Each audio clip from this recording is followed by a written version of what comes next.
Biggest myth about breast reconstruction you want to put to rest. That your breasts are going to look better than your native breasts. Radiation essentially doubles your risk of infection as well.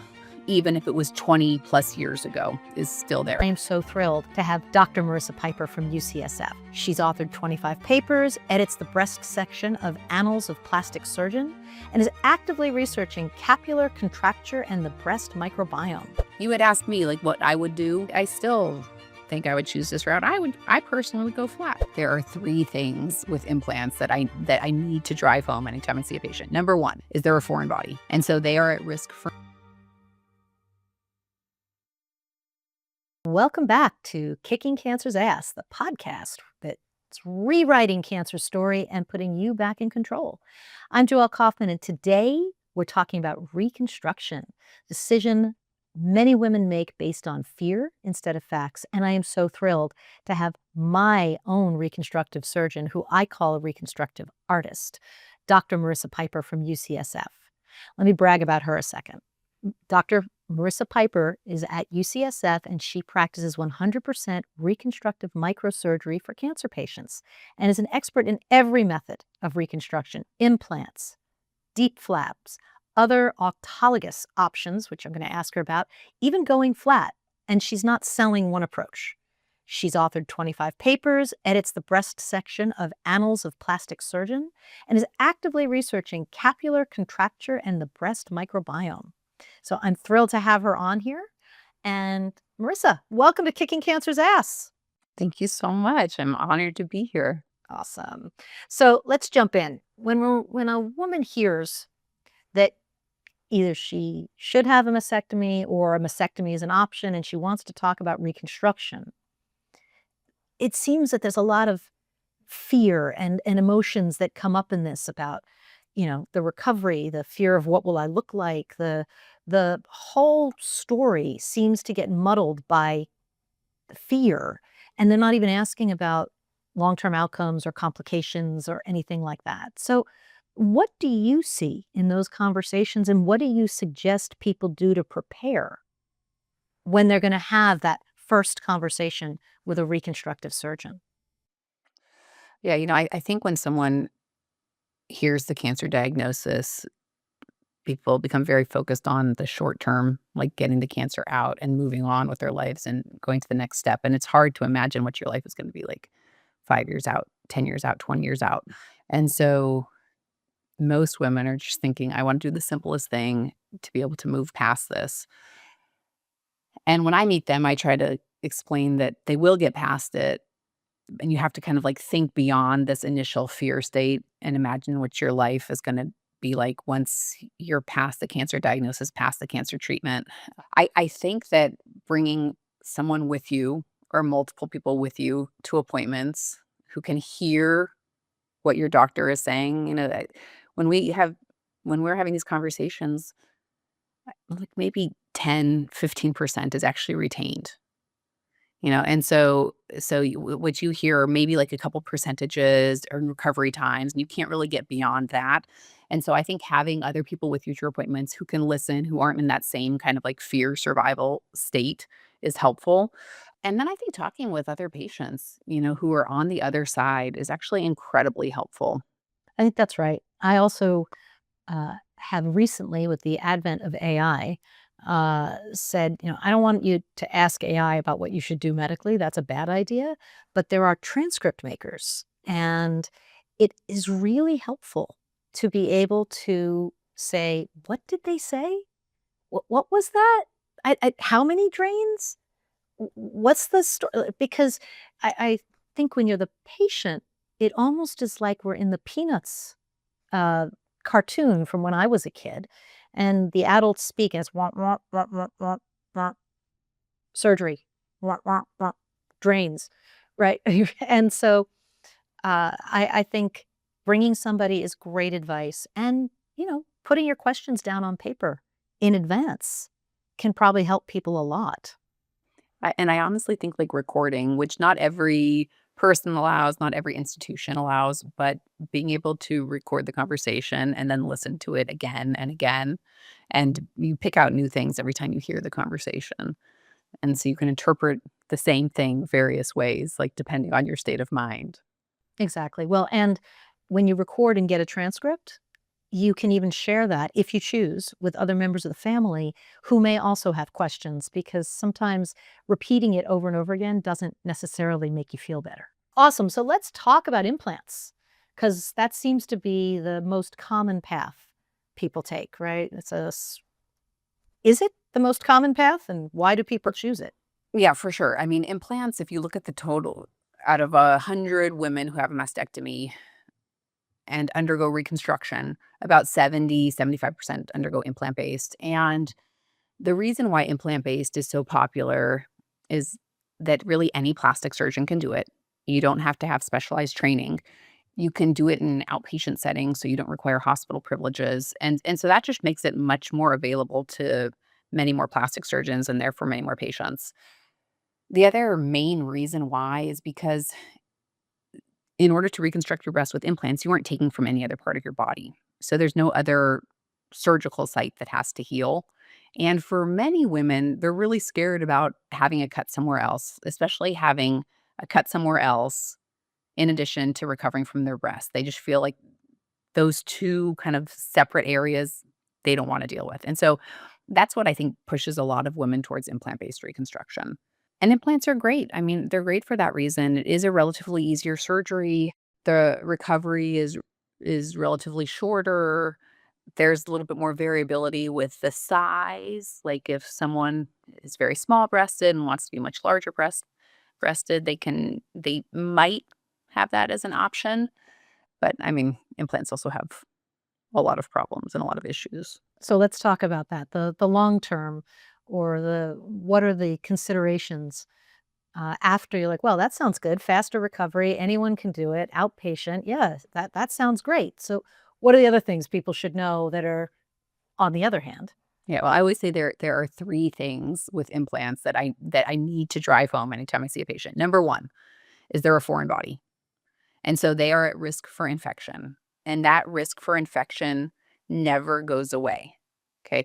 It might go down over time as you get farther from surgery because now there's not a surgical site directly linking the implant with the outside world, but it never goes away because your body can potentially have that implant be, seated at any point in time. And when we looked at our institutional data and we did this study with University of Rochester, and we looked at the timing of implant infections, and we found that about half of the implant infections occurred within 30 days from surgery, but the other half occurred anytime they're out, and they can occur years later without any really clear inciting cause. So, infection. The rates of infection vary widely. What's quoted in the literature, or what your plastic surgeon might say. You know, some institutions claim that they have rates as low as 2 or 3%. Other places, like especially in the setting of radiation, as high as 30%. So I typically quote a 15 to 20%, which I think is pretty reasonable based on our institutional data, and that's including anyone that's treated with oral antibiotics or is hospitalized. And those are quite different, the severity of those infections. You know, oral antibiotics you could take for a week or two and you're fine. Being hospitalized for an infection is quite a different story. But still, like any kind of infection, 15 to 20% is what I typically tell patients. The second thing is capsular contracture. And capsular contracture is scar tissue that develops around an implant. It's normal, like your body should form scar tissue around an implant. But in some women, they form an excessive amount of scar tissue and it can cause pain and it can distort the shape of the implant. So instead of the implant looking round, it becomes looking triangular. And it can be really, really uncomfortable. And for what I would consider a clinically significant capsular contracture, meaning it causes pain or significant distortion, I also quote most women about a 15 to 20% risk of that over their life. That risk is essentially doubled in the setting of radiation. Even if radiation was years prior, let's say you had a lumpectomy and radiation 20 years ago and now had a recurrence and have a mastectomy, you still were radiated. That risk never goes away. And also, radiation essentially doubles your risk of infection as well. Even if it was 20 plus years ago, it still is still there. So, infection, capsular contracture. And then the third thing with implants is that My line is they're like car tires, right? They don't last the life of the car. You gotta swap them out every so often, and the implant companies typically say about 10 years. I'm willing to go longer, maybe 15 years if there's no problems with them. But you should expect that if you're a 40-year-old woman and have implants, you're going to have surgery probably at a minimum 3, 4 times in your life just to maintain those implants every so often. So knowing that it requires lifelong maintenance and then that risk of infection and the risk of capsular contracture that never go away. One of the reasons I put off having a preventative mastectomy for so many years was when my sister had her mastectomy, she was in the group that had a serious infection. Great hospitals, great surgeons, just bad luck. And I said, the mastectomy is a serious surgery. And, you have to think about whether it's 15, 20%, or I'd never had radiation, but the doubling, I'd never heard that before. But now you're talking about a 30 to 40% risk of infection or capsular contraction or both. And, that's real on top of what you said, multiple surgeries over the course of your life to replace them. And with every surgery, you reintroduce an opportunity for infection. That's right. That's right. And it's also, I mean, those are just the 3 kind of most common complications, but there are other complications that can happen, and these essentially come with any kind of reconstruction, but the risk of a fluid collection, which we call a seroma, the risk of chronic pain after a mastectomy, which is very real. The incidence is not that high long term, but many women do have some kind of chronic pain or like phantom pain after a mastectomy. That's interesting because one of the things that I hadn't explicitly understood when my mother and my sister had hers was how much sensation they lost. And it's interesting to hear that people have pain or phantom pain when the mastectomy itself is cutting nerves by just the removal of all that tissue. So it's just, is there anything people can do about that? The phantom pain or the mastectomy pain? There are a couple of things potentially. So, when you have a mastectomy, most of the nerves are cut. Okay, most of the nerves run through the breast tissue itself and supply the skin, the actual breast parenchyma, and the nipple. Now, there are some nerves that tend to run a little bit more superficial that run from the side, either like the front or the side of the breast, and kind of run up into the subcutaneous fat. And so sometimes during a mastectomy, those can be preserved and potentially reconstructed, thus providing sensation to the skin. But whatever is used to reconstruct the breast, so the volume of the breast really is not sensate. So an implant, foreign body, never going to be sensate. Um, Using your own tissue, potentially there's some role for innervating that tissue, meaning like giving sensation to that tissue. But what we don't know right now is, let's say we take tissue from the abdomen and we take one of the sensory nerves with it and connect it to the nerve that was cut on the side of the breast. We don't know if that will provide meaningful sensation. We don't really know what area of that tissue that's moved is going to have sensation. So there's a lot of unknowns right now, and also potentials for like not good things. Sometimes when you put nerves together, they can get a little scar ball called a neuroma there, and that can be painful. So I'd say we are still very much learning about sensation recovery with mastectomies, and there are a lot of different groups that are looking at this term that's been coined resensation, where it's trying to either preserve the nerves or reconnect the nerves. But we're in the very preliminary phases of that. What can be done, though, to prevent or minimize post mastectomy pain? Um, it's often multifactorial. One thing is blunting the pain response from the beginning. So potentially with nerve blocks that are given before mastectomy, and then multimodal pain control before and after surgery. Um, Nerve blocking medications like gabapentin is actually very effective at controlling the nerve response after a mastectomy. There are some groups that are looking into rerouting those cut nerve ends, much like with an amputation stump. So, potentially putting those cut nerve ends into a little bit of muscle to give the nerves a place to grow so they don't form a little scar ball. Finally, there's methods of desensitization, so almost like therapy to teach you how to refeel your breasts and retrain the nerves. Interesting. Very that and I think the biggest takeaway I have 2 from this, see if I got it right. 1, resensation is early. There are no guarantees on this. This is not well-established, proven science. This is still in experimental we're exploring. And 2, stay ahead of the pain. So before the surgery, after, don't be a hero. Stay ahead of the pain. Ask for help if you're starting to feel pain because there are options. Yeah, totally, totally. Great. And then finally, the understanding that the majority of the sensation to your breast actually runs through the breast tissue itself. And so no matter what people can do to try to reconstruct the nerves is the fact that unfortunately a lot of the breast tissue is gone, and reconstructing the sensation of the actual breast tissue, we aren't there yet. Right. Right. So let's move to your favorite surgery and explain more about what's a deep flap and, you know, why do people get worried about the length of that surgery? Why is that surgery so much longer than an implant? And while we're on the deep, I assume it's less accessible than implants since implants are very accessible. So tell us all about the deep. Sure, sure. Yeah, I do love the DIEP. It's my favorite surgery by far. Um, so the DIEP flap is taking advantage of that lower abdominal kind of fat pocket that many women have, especially after having children. So the tissue from just above the belly button to kind of the start of your pubic hairline. And the reason why people first developed that is because it mimicked the abdominoplasty, so the cosmetic tummy tuck.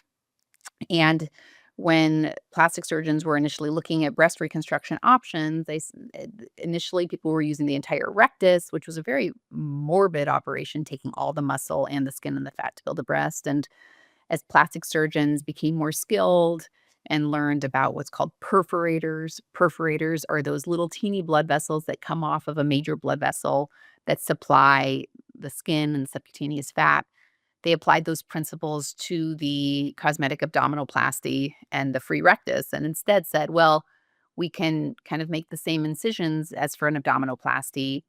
We don't have to take the entire rectus. We can just follow those small blood vessels through the rectus to where they get to the big underlying blood vessel. And so we can minimize any kind of muscle morbidity, and then use that to build a breast. And so it takes advantage of cosmetic surgery principles, with the goal of minimizing any kind of morbidity in the dissection. And then it allows plastic surgeons to use women's own tissue to build them breasts. And the reason why I love the deep flap is that the tissue is soft. It feels like how a breast feels.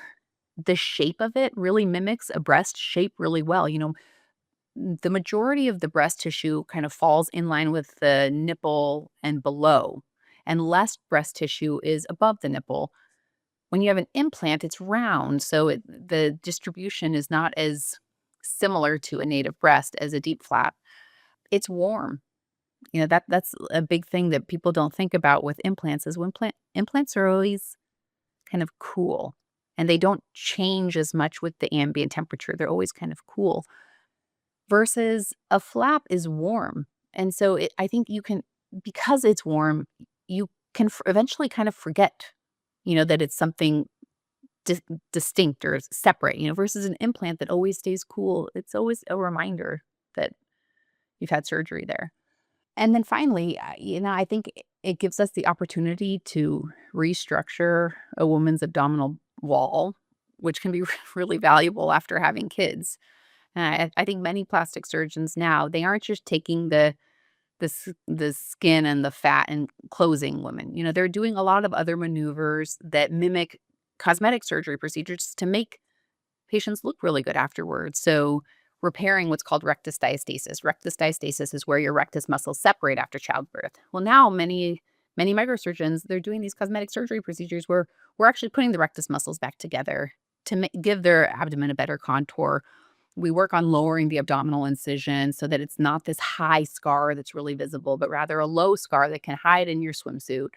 How the belly button looks, trying to to make the belly button look as cute or as good as possible.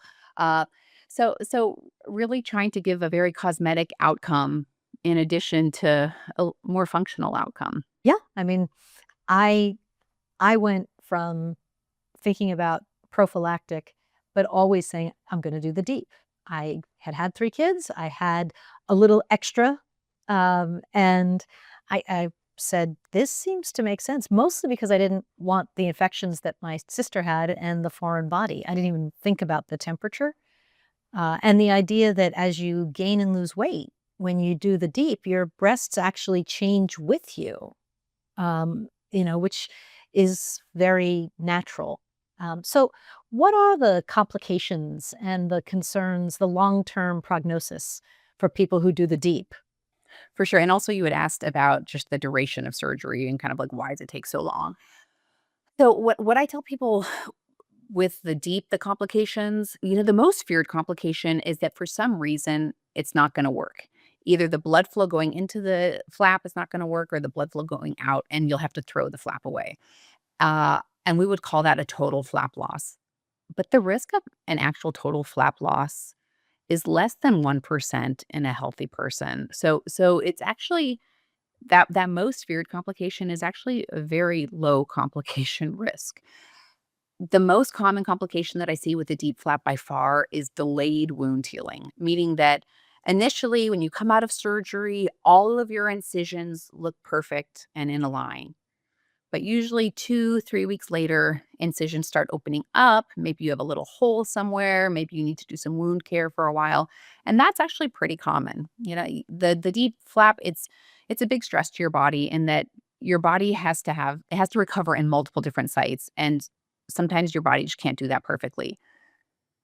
But for me to have an area where you have to do wound care for a month or 3 months, that's still a relatively kind of like low risk thing in the grand scheme of things. So yeah, delayed wound healing by far most common. The risk of total flap loss less than 1%. Developing some areas of firmness in your flap that we call fat necrosis is possible. It's still a complication rate that's less than 10%. But some women, they'll have certain parts of their flap where the blood flow is not perfect and it can form these little hard balls. Most of those actually go away with time and massage. Every once in a while, we do have to cut them out because theoretically, if it's like a little area where the fat didn't live, it could get infected. And then finally, there's the potential risk for developing a hernia or a bulge at the site where the muscle is cut to follow the blood vessels through. And so afterwards, I'm very strict with what you can do. As you know, I don't let anyone lift more than 10 pounds and I don't allow you to do any core for 3 months. And then I make you work with a trainer, and a physical therapist to get your core strong again. But I really think that if your plastic surgeon is very careful with their dissection, if they minimize cutting through the muscle, and if you're have a strong core to begin with and are diligent about doing your core exercises afterwards, the risk of actually developing a hernia or a bulge is very, very low. To answer the question though about the surgical duration, like why does it take so long compared to implants? I think it takes about twice as long as implants do, and it's because the flap dissection, so following the little blood vessels through the muscle, it's a very tedious dissection, and you have to be really careful when you do it. The blood vessels are very tiny, so the flap dissection just takes a while, and it's not like a big bleeding risk or anything like that. It's just very tedious. 2, the vessels to get out in the chest, you have to wait until the mastectomy is done. So you have to wait for the breast surgeon to finish. And once the breast surgeon's finished, then you can get the chest vessels out in order to do the microsurgical anastomoses. So sewing those blood vessels together. The third thing is actually putting the blood vessels together. And then the fourth thing is just closing everything because now, there's a lot that has been opened up and now needs to be closed and look good. So it's all those steps that make the surgery take a long time. So, I remember, hating my drains, and, I remember asking, "What do I have to do to get these things out?" And not only were you strict about you can't lift anything, you were strict about until you have output below, I think it was like 10 milliliters, whatever it was like tiny. You can't take them out because it can increase the risk of infection. And I frankly, I found all these ways to carry my drains and be able to be out and about, and nobody could see that I had a drain hanging from my pocket. And it was no big deal other than the one that got pulled in by it somehow the stitch that was holding it got under my skin. But your team was fabulous about fixing that. But they were like, no big deal. I just, once I had a way to move around with them, it was like, okay. Well, no one likes strains, I will say. No one likes strains, but I think so much of it is the unknown. Because most women who have a mastectomy have never had drains before. And so it's just like, it's such a new, different thing. And to have something coming out of your body is so strange. And to see like bodily fluid, I mean, most people are just uncomfortable with that, and that's normal. Uh, but what I tell them is, you have drains for the first couple of weeks after surgery. You aren't really doing much after surgery except for recovering and walking a little bit and eating, but it's not like you're going to work. It's not like you're running after kids in that time. So yeah, drains aren't great, but they do a valuable thing, and that's keep fluid from building up in your body. And anytime fluid builds up in your body, there is a theoretical risk for infection. Yeah. Well, and I took myself and my drains with my mother driving, because you also aren't allowed to drive. With my mother driving 6 days after surgery, I did go to my daughter's lacrosse game with my walker, with drains all tucked under my sweatshirt, and a chair. And I was, glad to be there, and didn't push myself, and said, okay, I'm out and about, whatever. Well, and there's so many actually resources that you can find online for ways to like wear your drains, cute little tops and pants and belts that you can kind of tuck them underneath clothes. So yeah, I think one, finding a way to carry your drains, and two, finding a way to make sure that they don't pull on your skin. I think when they pull on your skin, that's when it can be painful. But there's different maneuvers too. Even if the stitch gets buried or stitch gets pulled, there's ways you can tape it to your skin to make it so it doesn't pull, and then you kind of can forget about them. Mhm. You can. And, the most important drain kit was actually, what do you do in the shower? And they have a whole bunch of things, so they're not hanging in the shower. They're just in this little mesh bag. You take a shower, you feel great. I mean, being clean is nice after surgery.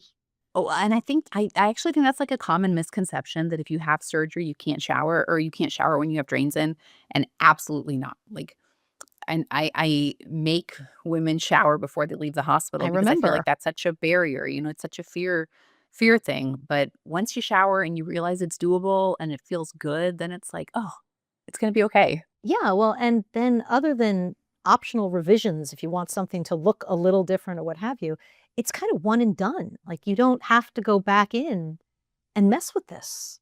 So I will say there is some variability with that one and done surgery. So that's the way that I do it, and that we tend to do it at UCSF, which is where we do immediate reconstruction, meaning you have the mastectomy and the DIEP at the same time.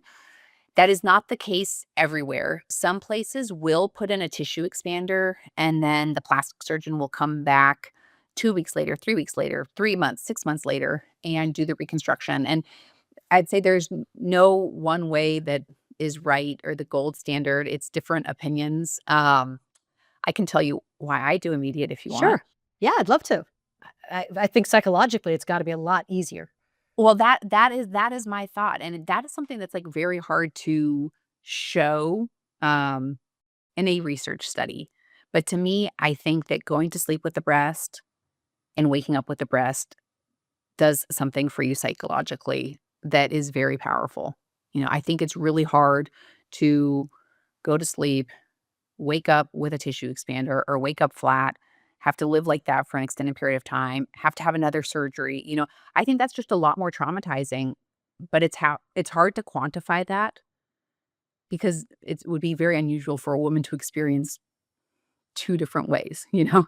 Yeah, I think it's the closest one might be how you feel, like, right after you gave birth, because you had this part of your body, this was extended, and you have this experience, and then you don't.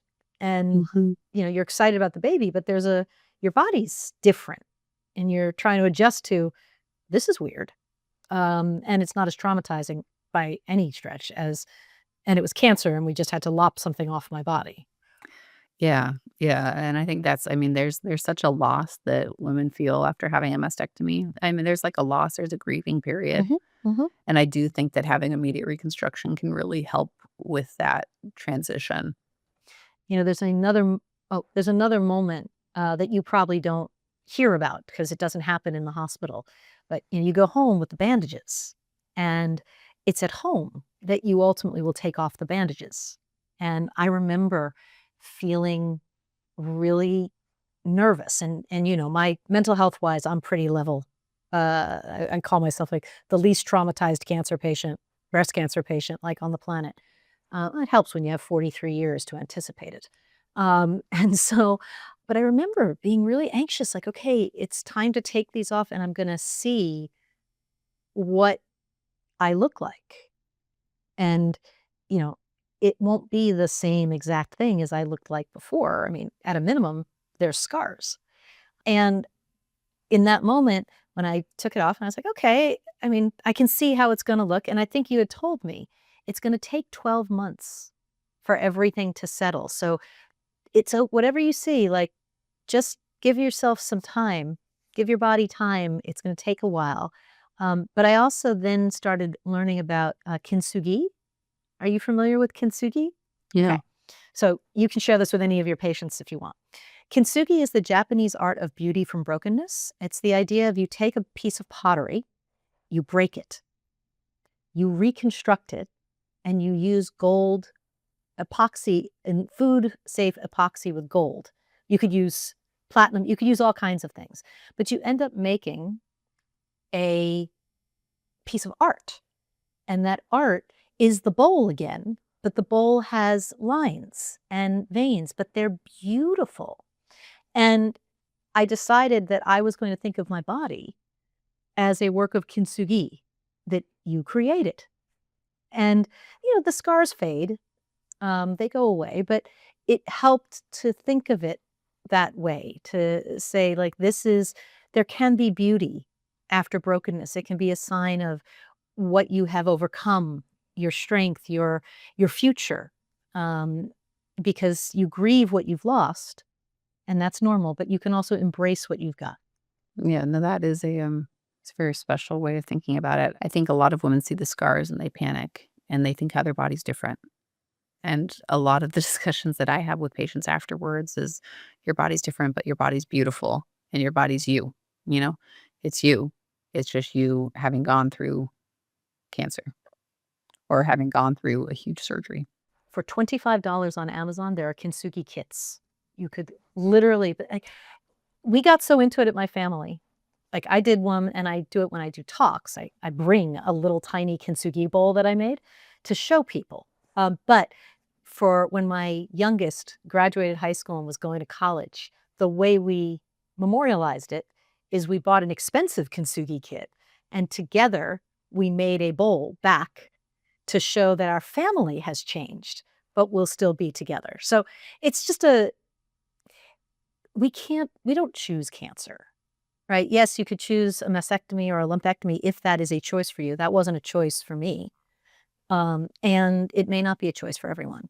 So, you got what you've got, but how you think about it I think how you think about it can improve your recovery, but that's not I'm not a scientist. I don't have any basis of that other than it seems that you can release positive hormones into your body, the oxytocin, serotonin, dopamine, and that helps with healing. Yeah, I 100% agree with you. I think that, like, if you come in with a good mental attitude that you're gonna be fine and you're gonna recover and you're not gonna have pain and things are gonna be do well, you will do well. You will do well. Like, the mental attitude that you have makes such a positive or if you have a positive mental attitude, has such a positive impact on your recovery and your healing and your pain control. Although I think it is important for people to know you still should tell your doctor if you have pain. They're not gonna be disappointed, or it's not like, "I'm not doing the positive thing." You're like, "No, something hurts." Like, I remember saying, I think by the more than everyone needs to know, but we squeezed in my surgery, and I think you went on vacation to Brazil the next day. So we had your team was following up with me, which was great. But, I remember saying to them on day 2, "Can I do this without narcotics?" And they kind of looked at me. I said, "Narcotics really slow my GI tract, and we just did some stuff with my abdomen, and I'm thinking that getting stopped up with constipation is not gonna feel very good. So is it possible? Do people succeed doing this without narcotics?" And one of your team, I think, said, "Yeah, but here's how you have to do it. We're gonna tell you the intervals in which you take Tylenol and ibuprofen, and you must take it on those intervals. You have to be very diligent." Marissa, I went out and found an app that reminded me, and I mean, it woke me up at 2 in the morning, but I remember saying to my husband, I was like, "I am gonna do this with Tylenol and ibuprofen if I can. If I couldn't, I would have taken the oxy." Like, this wasn't a, I can't have narcotics ever, but it's like, I'm gonna try to do this. I'm gonna follow it strictly, and never needed them. The pain, but I had to ask, "How do I manage my pain so that I don't have pain? Because I don't like pain." Well, so what we were talking about earlier is that the nerve block, an intraoperative nerve block starting before surgery. So we actually give every patient medication before they ever have surgery to initially blunt that pain response can make a huge difference. And yeah, I think that the fear of pain is often worse than the pain itself. Hmm. Okay. So especially if you want to avoid narcotics, there are other ways to control. So breathing exercises, meditations, anxiolytics, just taking like a benzodiazepine, like Ativan, something just to relax you a little bit can make a huge difference. Sure, and the most important thing is talk to your team about how you'd like to manage pain and how pain tolerant you are, and have a plan. And if the plan isn't working for you, talk to your team. Get help to get a new plan. I found the team was very responsive and helpful. I'm going to get off deeps, but I do want to tell the one quick story, which was Dr. Piper, Merisa, is very strict about the 3 months, no more than 10 pounds. She made one exception with me, which was I asked if I could go on a bike trip if I used e-bikes, and I promised to use the e-bike with lots of power, which I did because I didn't want to hurt myself. And she said, "Yeah, I think that'll be okay. Just make sure you have ample power." And then, when I was cleared, I think I was cleared on my surgery was May 4th. I think I was cleared on August 5th. And on August 8th, I was wakeboarding, which again, I'm a bit of an exercise person. I was in really good shape before surgery, and I've been wakeboarding and water skiing since I was 5. So this is not a strain on my body. But your nursing team, when I sent the video, thought I was out of my mind. And and you came back with, "Yay!" So, I think women should know, like, if you're in good shape beforehand and you keep exercising and you focus on being as strong and as healthy, you talked about having a strong core, right? Have a strong body, core, legs, everything. You don't have to be laid low for a really long period of time. I didn't lose a summer of wakeboarding. I lost a few months, but I didn't lose a summer of it. And that was fun. And it was something to look forward to. And when I did it, it made me feel like I was getting myself back. Yeah. Yeah. I mean, I love your point about having a strong core and being fit beforehand. Patients, that is one question that people will often ask is what can I do to get myself ready? And that's my number one thing is like try to be as fit as possible going into surgery. If you're fit beforehand, it will be easier for you to recover afterwards. And then the other thing is like, yes, I limit you for 3 months. I think most microsurgeons would do the same. But after 3 months, you'll ramp back up. You'll get there, and you said it, a year long. Expect a year-long recovery, because if you've been knocked down for 3 months, you have to be kind and patient with yourself as you get back to what you used to be like. It's kinda like after having a kid, right? Like, just because the baby's out doesn't mean you're back to pre-baby body, Give yourself time, be diligent, work towards it, and you'll get it back.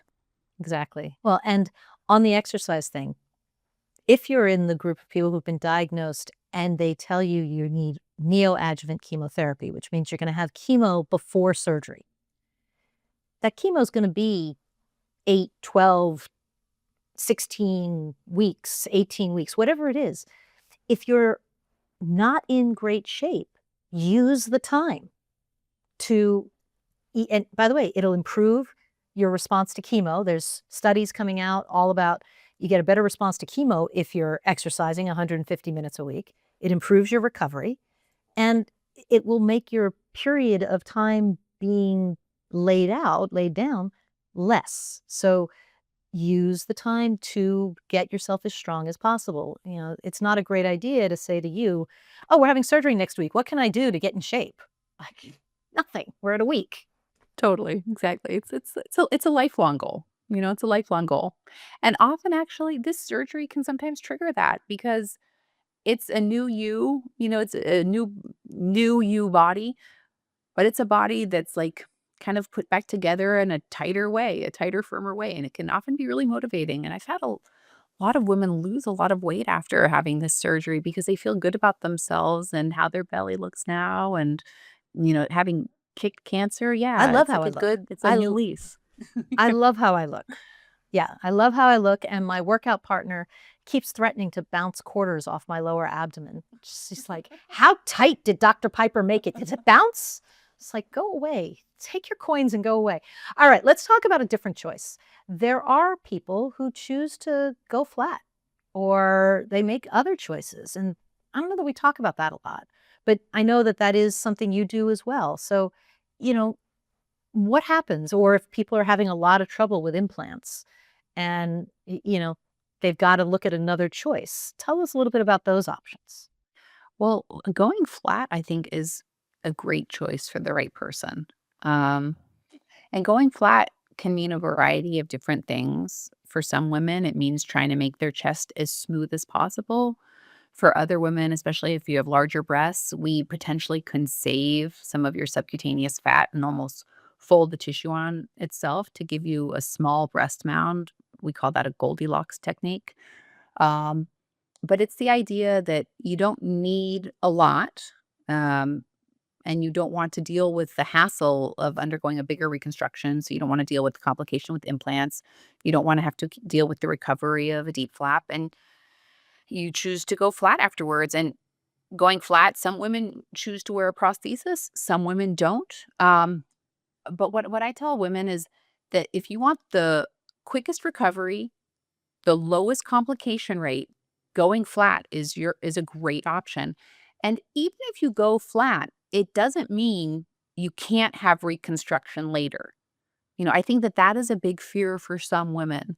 Um, it might make undergoing reconstruction a little more challenging, but it's not impossible. Okay. So especially if you're feeling overwhelmed by everything and the choices and you just aren't sure, you can always go flat. You had asked me like what I would do in one of our earlier conversations, and I still think I would choose this route. I personally would go flat, you know? So every woman has a different goal with undergoing reconstruction, and some it's their shape, some it's like how it feels, some it's what's going on in their lives. And going flat can be a great option for women who have a lot going on in their lives, and just don't want to have to deal with everything that's associated with reconstruction. Yeah, and I have a woman who's been on the podcast. Her episode hasn't dawned, but she's a drummer, and she went flat because it gave her freedom. It was easy for her, and she's like, she uses, I believe, she wears prosthetics at times. She's like, it looks exactly the same if I want it to, and if I don't want it to, then I don't. So it was very liberating for her.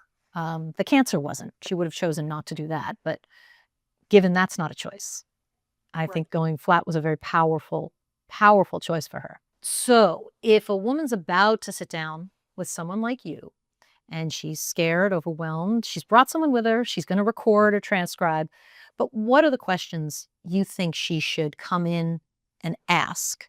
And what should she be listening for to know, is she talking to the right reconstructive surgeon? Because it's not like people are used to figuring out who that should be. And that can be tricky because I will say that not everyone will offer everything just based on their skill set and where they're at. And not every woman needs someone who can offer everything.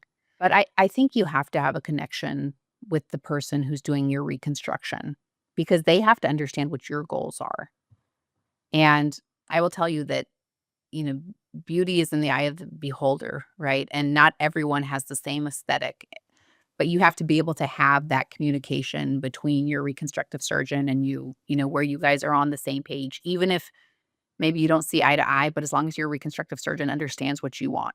So I'd say, one, you have to have that connection and feel like you can have that kind of dialogue where you can be truly honest with them. I mean, well, you know, Drill, I mean, you're in a very, very vulnerable position. You have to be able to trust that your reconstructive surgeon is going to take care of you and have your best interest and your goals, like understanding what your goals are.